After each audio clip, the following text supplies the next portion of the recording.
Story 1. The gym enthusiast who made everything about fitness was overwhelming.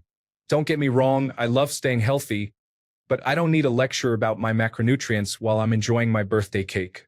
The last straw was when he tried to turn our date night into a couple's workout session.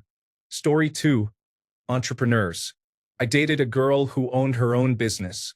It wasn't her busyness that bothered me. I liked that. It wasn't her independence. That was great. It wasn't her strong character. That was commendable. It was the fact that she believed she was superior because she owned her own company and that the rest of us were just wage earners who lacked the drive she had. She considered herself more disciplined, more driven, more intelligent, and overall a better person than others simply because of her business. Those of us who sought regular employment were viewed as less successful or motivated than she was. I now earn more in my corporate job each month than she did in her busiest months. Story 3. Someone who only sees the negative and bad in life and refuses to change their mindset is mentally draining for both individuals. Story 4. I dislike that this post assumes I have learned my lesson. Love doesn't work that way. I will continue to make the same mistakes and blame myself each time. Thank you very much. I suppose I wouldn't date Charlotte again, so maybe I have learned that lesson. However, I would date someone like her in an instant because I am not very bright. Story 5. Those joylessly frugal retire early by depriving yourself of every small joy in life and holding on to every last penny people. I would rather work until I am 75 than retire at 40 and spend the remaining decades of my life using low-quality toothpaste and taking flights with 4 layovers because they are $100 cheaper. Nobody ever got rich clipping coupons. Story 6. A man who is impulsive and hyperactive. These individuals are enjoyable to spend time with occasionally, but when their mood deteriorates, they struggle to control their emotions. Story 7. Self-proclaimed nice guys should not need to advertise their goodness. This behavior is a red flag. Story 8. Those who avoid difficult conversations for any reason should recognize that being stressed is acceptable if it contributes to a better future. It is important to confront issues directly so we can address them and improve as a result. I allowed the phrase, "this is stressing me out," to become an excuse to completely disengage from the situation, leading to unresolved issues that would have been better addressed early on. Story 9. Someone who is depressed but does not seek help or want to take action to improve their life can be entirely overwhelming. It is exhausting to deal with this every single day. You want your partner to be happy, and all your energy is spent trying to support them, often to no avail. Story 10. I used to have a crush on bohemian types, but lately, a lack of connection to reality and a tendency for conspiracy theories has really put me off. Story 11. The first time I hear the word poly, I am out the door. No, no, no. Go find someone else's time to waste, as they will not be loyal anyway. Story 12. Avoidance are not worth the emotional struggle and mental toll you endure after giving up. Unless they work hard on themselves, it is a fight you cannot win. Story 13. An overtly religious man can be too narrow-minded, insecure, and judgmental. This does not work for me. Story 14. The hyper-independent person is the one who keeps you at arm's length whenever they are struggling because they want to deal with it on their own. My personality is such that when I see my partner hurting or struggling, I want to support them. I feel bad if I am forced to sit on the sidelines. Story 15. People with borderline personality disorder or any other avoidant attachment style often face significant challenges. Building a relationship feels like trying to establish something on quicksand. Stability is elusive. Story 16. Smart women who believe their intelligence is their best selling point as a partner can sometimes come off as vain and insufferable. If a grown adult continues to lean on her academic credentials, claiming, "I was in gifted classes, so I'm right about everything, especially regarding topics I never studied," it undermines her true intelligence. Your onboard processor may be fast, but it is only as useful as the information you provide. Intelligent individuals work diligently to maintain their knowledge, whether through reading, continual learning, or studying. Story 17. A girl who claims to be spiritual is actually just an unhinged drug addict. You say you're a Buddhist, right? With the crystals and everything, sure. Just stay far away from me, please. The situation isn't worth your craziness. Story 18. The annoying connoisseurs of any hobby. If I tell you that I drink instant coffee with milk and you make fun of me for never having drunk real coffee, or if an audiophile claims that I haven't listened to real music because I don't own expensive audio equipment, then for that reason I am out. However, I wish you all the best and good luck. Story 19. I'm double dipping on this one. Codependency is terrible, but I'm so tired of this new generation of radical independence. Expressing any emotional need and wanting another person to be responsive is a sign of weakness, and it's time to grow up and learn to be self-sufficient. Every person needs to be a fully self-sufficient entity unto themselves. How about no? Story 20. Someone with borderline personality disorder. I loved her deeply at the time, but it was exhausting to deal with. Story 21.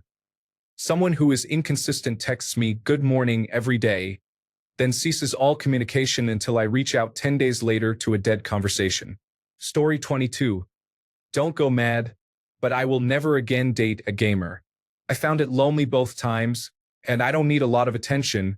It was just so lonely. I even started getting into it too, so we had something to do together. I tried. I collected all the Gwent cards, I lived in the vault, and I tiptoed past clickers. I tried, but it was really lonely. Story 23.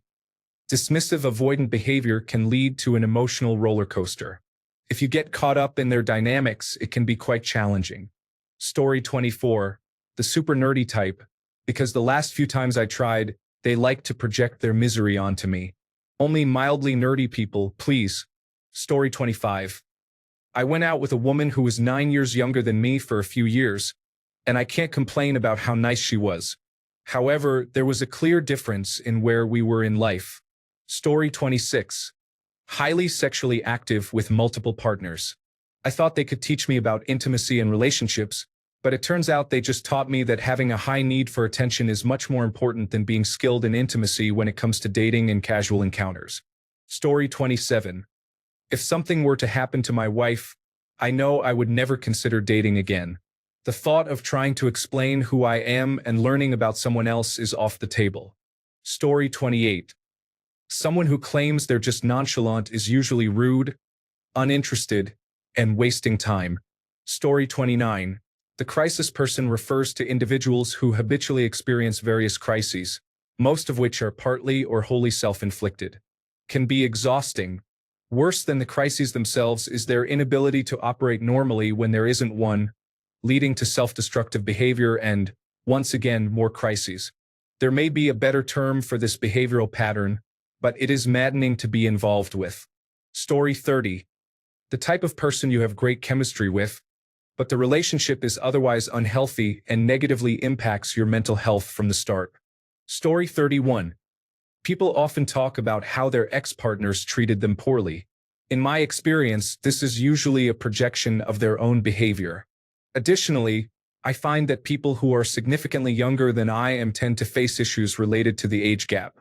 Most individuals I know who are around the age my ex was, 24, share a common problem. They struggle to apologize and have difficulty acknowledging their mistakes or flaws. They tend to deflect responsibility when their actions provoke a reaction they dislike.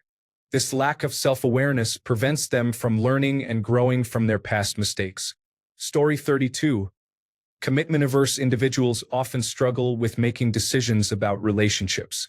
If they cannot communicate their feelings or intentions, there is no reason to spend time trying to connect with them. Until they address their own issues, they are essentially unavailable for dating and may create emotional turmoil for others. Story 33. A person who refuses to communicate is someone who avoids all difficult or uncomfortable conversations. Story 34. A nerdy nice guy who frequently mentions his academic and career achievements to appear intelligent, masking his insecurities and lack of confidence. Story 35. Polyamorous and non-monogamous relationships feel like a complete waste of time for me, as they offer no future prospects. In my experience, girls with close male friends have led to similar outcomes. I dated 2 such girls, and on both occasions, I felt like I was being used to make the best friend jealous. Ultimately, I was dumped the moment the best friend decided to pursue a relationship. Story 36. Anyone who lies about anything important can create issues in a relationship. This is subjective, but I refer to matters that can truly affect the relationship moving forward. If someone cannot be honest about basic details, it raises serious concerns. I have experienced this firsthand and learned the hard way.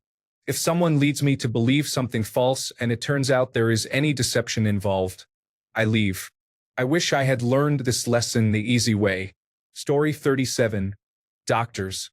When there is a whole subreddit dedicated to why they might not make the best partners, I feel confident in my decision to avoid them in the future. Story 38. Materialistic individuals, especially those who are financially struggling but have expensive tastes, often fail to understand the value of experiences over possessions.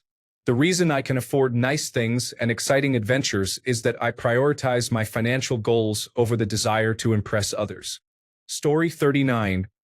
Products of extremely broken homes. I'm talking about divorced parents who have each been remarried multiple times. There are many half-siblings who are all trauma-bonded. They lack conflict management skills because all they've ever witnessed is dysfunction. Sex and cohabitation become survival mechanisms.